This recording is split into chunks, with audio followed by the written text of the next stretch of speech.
Bonjour à toutes et à tous. Vous avez été nombreux à réagir quand j'ai parlé d'anatomie et de physiologie. Alors aujourd'hui, je voudrais vous proposer une petite exploration en anatomie grâce à ce buste anatomique. On va faire un petit tour d'horizon.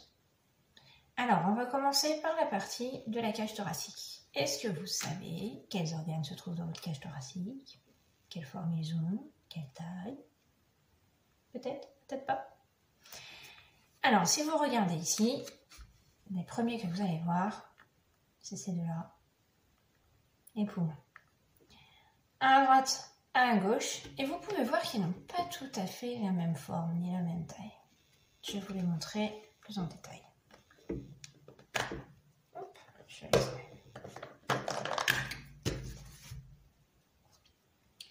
Donc le poumon droit est un peu plus grand que le poumon gauche. Il possède 3 lobes alors que celui-ci seulement 2. Et vous voyez sur le poumon gauche que j'ai un petit creux. Alors pourquoi cette différence? Eh bien c'est pour pouvoir loger le deuxième organe important dans la cage thoracique, le cœur. Alors vous avez tous entendu, oui, le cœur il est à gauche dans la poitrine. Ben, vous voyez bien qu'il n'est pas du tout à gauche, il est vraiment au milieu. Par contre, il pointe légèrement sur la gauche. Vous voyez? Donc c'est pour ça qu'on parle du cœur qui est à gauche. Le cœur, il fait à peu près la taille de votre poing. Du vôtre, pas du mien, du vôtre. D'accord? C'est proportionnel.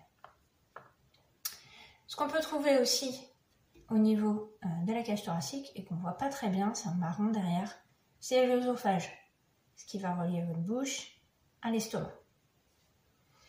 Et c'est comme ça qu'on arrive à la cavité abdominale. Donc l'estomac, dont on a parlé, il est ici. D'accord? C'est cette grande poche qui, pour le coup, est à gauche. D'accord? Elle traverse ainsi. L'autre que vous voyez très rapidement, c'est celui-ci là, qui est à droite principalement, même si vous voyez qu'il se prolonge sur la gauche. Marron, c'est le foie. Alors ça, c'est un organe vraiment fascinant. Il a des propriétés tout à fait intéressantes et un nombre de fonctions assez impressionnant. On en parlera dans une autre vidéo. Ça, c'est les deux premiers. Et puis, cette grosse masse que vous voyez là, je suis à peu près sûre que vous savez ce que c'est. Ici, en clair, c'est l'intestin grêle, donc qui est directement relié à l'estomac. C'est là où les aliments vont être absorbés. Et puis ensuite, vous avez le gros intestin, appelé aussi le côlon, qui fait tout le tour et qui va être lié au rectum. C'est là où l'eau va être absorbée et où les selles vont se former. Alors, qu'est-ce qu'on peut trouver d'autre dans cette cage, dans cette partie abdominale, pardon?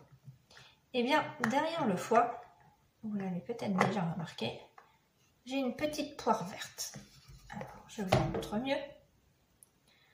Cette petite poire verte là, c'est la vésicule biliaire. C'est juste un lieu de stockage. Elle va servir à stocker la bile produite par le foie et qui va servir à la digestion au niveau de l'intestin grêle. Vous avez un autre organe digestif qu'on va trouver caché en partie derrière les intestins et qu'on ne voit pas très bien ici, c'est le pancréas, donc qui se trouve à gauche. Donc vous avez la vésicule à droite et le pancréas à gauche. Qu'est-ce qu'il nous reste? Une fois qu'on a enlevé tout ça, il ne reste pas grand-chose. Il nous reste ici la rate et puis ces deux haricots là qui sont les reins. Alors vous voyez que les reins ils sont vraiment au fond de la cavité, ils sont contre le dos et contrairement à ce qu'on peut entendre souvent, ils sont tout en haut, ils ne sont pas en bas, d'accord? Ils sont juste sous les dernières côtes là. Donc quand vous entendez une personne vous dire « Ah, j'ai mal au rein » et qu'elle vous montre le bas du dos, elle n'a pas du tout mal au rein, elle a juste mal au dos. D'accord? Voilà pour ce petit tour d'horizon, rapide et simple. Si ça vous a plu, si vous avez envie d'en savoir plus, eh bien je fais des formations d'anatomie et de physiologie tous les mois à partir du mois de septembre. Donc contactez-moi et ce sera avec plaisir que je vous en apprendrai plus. Belle journée!